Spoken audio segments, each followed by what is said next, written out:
If you suffocate in a bag for life, you'd be fucking livid, wouldn't you? The irony would kill you. I recently read Great Expectations, and it wasn't as good as I thought it was going to be. I can do a brilliant Michael Jackson impersonation. Would you like to see it? Yeah. But I just need a young volunteer that can keep a secret. You know those human statues you get in the middle of town? You know the ones painted silver and gold, stand stock still? And then if you give them like 50p when you walk past, they move their hand like a fraction. Actually works out cheaper, if you're going to go past them every day, just to buy a taser. I had a thing happen in the high street the other day. You know the charity muggers? You know the ones with the clipboard and the optimism in the high street? I dodged two of the cunts, and the third one got me with what I considered to be an unfair tactic, the backwards walk and talk. So I hadn't stopped, I hadn't made eye contact, and she told me her sad story as she trotted along backwards. And the wording was just perfect for me. She said, "You know how often people die from AIDS?" I said, "I'm not an expert, but I'm guessing just the once." I saw an extraordinary anti-AIDS thing recently. I was in Johannesburg last year doing some gigs, and I saw in Johannesburg this charity had printed a leaflet with everything you need to know about HIV and AIDS, because there's a lot of myths about AIDS in South Africa. So they print up this leaflet, and because they raised more money than they needed, they decided to attach a condom to every leaflet. Good idea. So they stapled a condom. Genuinely true, the Everest of fuckwittery. It's weird that, is there any South Africans in? Oh, there's quite a few. Well, it's weird the linguistic differences you notice when you travel. Like in this country, when you say, "I'm not racist," what you tend to mean is, "I'm not a racist." In South Africa, when someone says, "I am not a racist," it means they're about to say something fucking racist. Is this racist? Do Chinese people have guess who?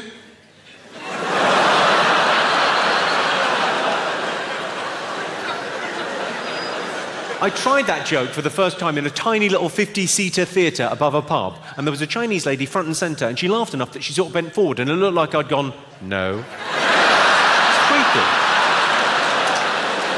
Genuinely weird.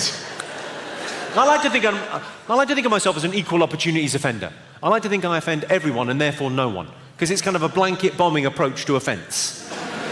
It's like I'm not picking on any group, and also I'm not really making any points, am I? I'm just trying to make you laugh for a couple of hours. That's my only job in this world. I'm not trying to make any points or change anyone's mind about anything. And the best defense of a joke is always, "It's just a joke. I was only joking. Relax. I'm just trying to make you giggle."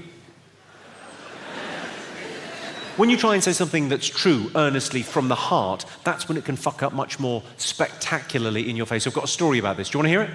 Yeah. It's a story about PC blowing up in a friend's face. So this mate of mine, it's quite a long story, which is unusual for me, but it's a doozy, you'll enjoy it. This mate of mine runs a comedy club, okay, at a university. He's in his mid-60s now, he's been running it since the early 80s, it's a legendary club. Anyway, runs this thing, he's quite a right-on kind of guy. If there's a petition to sign, he's signing it and forwarding the email to me. If there's a march to go on, he's on the march. Very right-on, political, involved kind of guy. Anyway, he runs this comedy club. This incident happened about 12 years ago.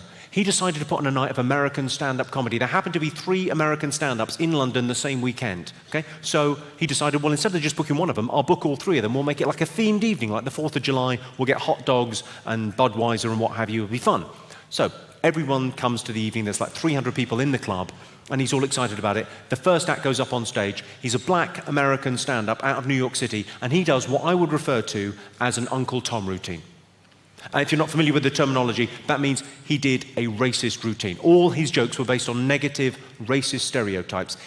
He got away with it. He was a very charismatic performer. He was very handsome, but the material was terrible. I mean, it was like, at best, it was white guys drive like this and black guys drive like this. Nonsense, ill-observed nonsense. At worst, it was stuff that would make your skin crawl, okay?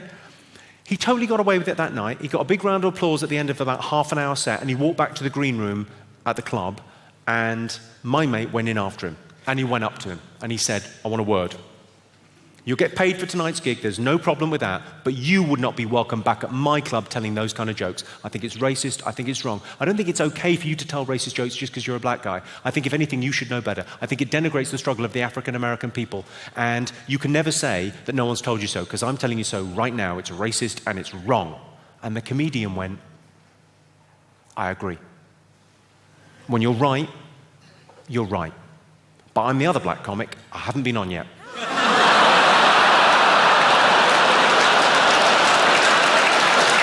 David, Jimmy Carr, thank you very much indeed for coming out. Cheers, appreciate it.